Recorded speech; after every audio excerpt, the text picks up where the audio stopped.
Hey everyone, it's Brenda with Stampin' Up. Today I have a little bit different kind of a video for you. I'm going to be using some Stampin' Up products, but I also have some ordinary items that you may have laying around your house that I'm using to make backgrounds. So, if I was live, it would be a little more exciting because I'm going to have you try to guess what I used um, in these cards for the backgrounds. And so just ordinary objects. So I'm going to show you the cards first, and then I'm going to show you how to create the backgrounds that I made. Okay, I'm not going to make the whole card. I'm just going to do the backgrounds. So this is just using ordinary items. Okay, so for my first card is this. All right, this is a retired DSP from a few years ago. There's my little card. And so I have this background here. If you can see that detail. All right, so there's card number 1, background number 1. Here is card number 2. All right, so the background, you probably can figure out what that is. But that is my second card and my second background. All right. Card number 3 is here. And so that's another background with an odd object, not Stampin' Up. And number 4, this red here is my crazy background. So that is card number 4. So I know that I'm not live, so I can't take your guesses right now, but get your guesses ready and see if you can figure out what my backgrounds were and how I did it. So the first one I will show you is card number 1. So did anybody guess what this is? It is an onion bag wrapper. All right. So I just took this piece of a bag and I cut this red mesh off. All right. And I used it as a stencil. So what I can do is show you. I forgot to cut a piece of paper, a piece of cardstock. So I thought I had everything ready that I needed and I forgot. So one of the other ones is a lot more important than this. So let me just show you. It's not going to be a background, but I'll just show you with a small piece of cardstock. All right. You may want to tape this down. You can use painter's tape or washi tape. I just used the painter's tape is all I did. With this little piece of a paper, I probably don't even need to tape it down, but this is what I did. All right, and then I just took my blending brush and my ink and just blended over the top.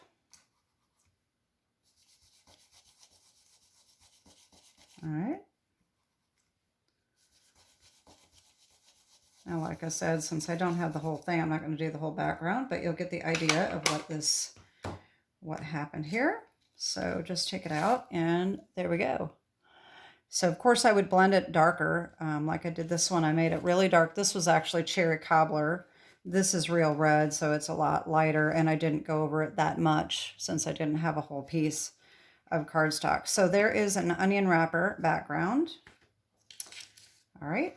So card number 2, all right, is right here.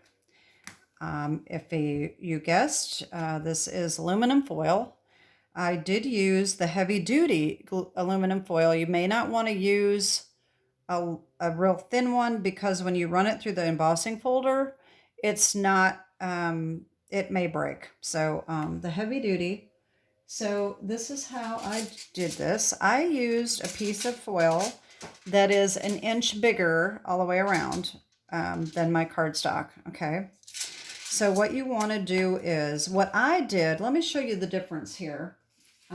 two different ways. So this, I used a glue stick to glue this on like you do a napkin card, but this one I didn't. And you can kind of see the ripply, it doesn't stick down. So it's just a little more bubbly, and I don't really like that loose look.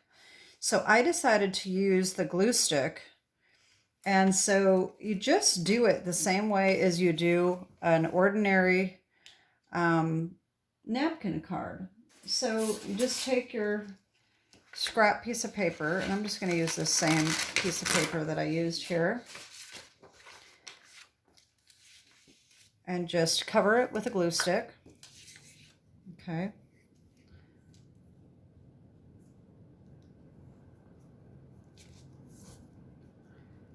It probably doesn't matter if you get all of the edges, but I like to have full coverage here.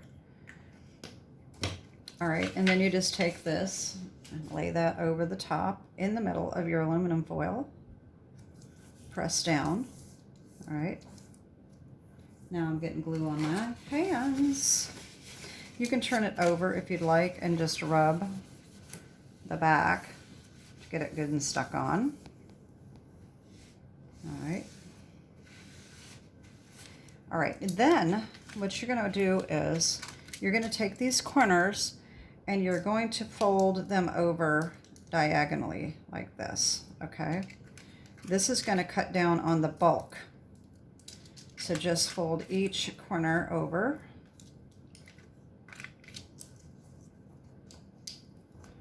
And then fold each of the sides up, like so.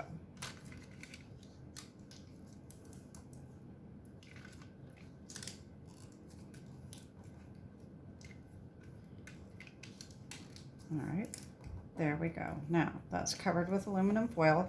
Don't worry if you've got some creases or anything like that, because when you run it through your embossing folder, it's going to get rid of all that. So you can even use a piece of aluminum foil that you got crumpled up, as long as it's clean, you can still use it. So anyway, then I'm going to take my Snowflake Sky 3D embossing folder from Stampin' Up, and I'm going to line this up inside, if I can get it open here. All right, and now I'm going to run this through my machine, and I will be back.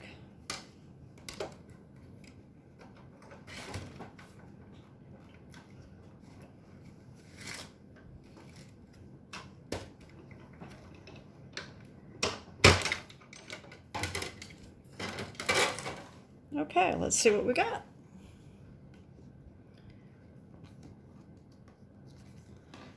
And there we go. How gorgeous is that? And so then I just added some white for my snow and trees, and I'm all set. So there's card number 2, background number 2, aluminum foil. The third one, card number 3. Okay, did anybody guess what this is? Bubble wrap. Okay, so you just take an ordinary piece of bubble wrap. Super simple to do. Again, I forgot to cut my cardstock. As much as you prepare for these videos, you really don't realize how much prep goes into these videos until you try to do them. So that's why sometimes I think I'm ready and I'm not. So, but anyway, that's okay. We're just going to use this little piece of cardstock here. So just take your ink pad and ink it up wherever you need that ink, depending on how big your cardstock is. Okay. You are going to want your scrap paper, because what you're going to do is you're going to lay this on top, put the scrap paper over the top, and just rub. All right. There we go. And voila, there we go. We got polka dots. They're kind of crinkly polka dots too, so it's kind of a neat little texture. So that is card number 3, background number 3, bubble wrap. And for my last background, we have card number 4. Any guesses? This one is junk mail. So I took an envelope that I got in the mail, and you see these security lined envelopes. They make great backgrounds. You can use these for all different types of things. You can do the background, or you can even cut out pieces. I wish I had the card here, but I don't. I made one with one of those doll stamps. I can't remember what they're called. Prima doll stamps. And I stamped it over the top and cut out the clothing with a blue gingham, I think it was. And it was really super cute. So anyway, this, of course, you also need your piece of scrap paper. And all you need to do is just take your ink and your blending brush and just ink it up. And what I did is I just inked around the edges because I was going to put this paper over the top. So you don't have to ink the whole thing, just ink around the edge until you get the desired color that you want. You know, you may want it to be light, you may want it to be dark. Just keep inking until you get the right shade. And that's all you do for this. And I also did the same thing with another little strip to put along the middle here. So, and I did put Wink of Stella on my flowers. I don't know if you could see that or not, and around the edges. And so those are my mystery backgrounds.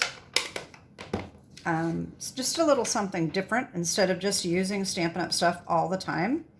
So again, we have card number 1. Background is a onion wrapper stencil. Card number 2 was aluminum foil background. Card number 3, bubble wrap. And card number 4, junk mail. So I hope you like my little videos, kind of a little way to repurpose some items that you have around your house. So anyway, here's my September Hostess code if you need to anything from Stampin' Up! And that is it for this week. And I will be back here next week with another video. Have a great weekend. God bless. Bye-bye.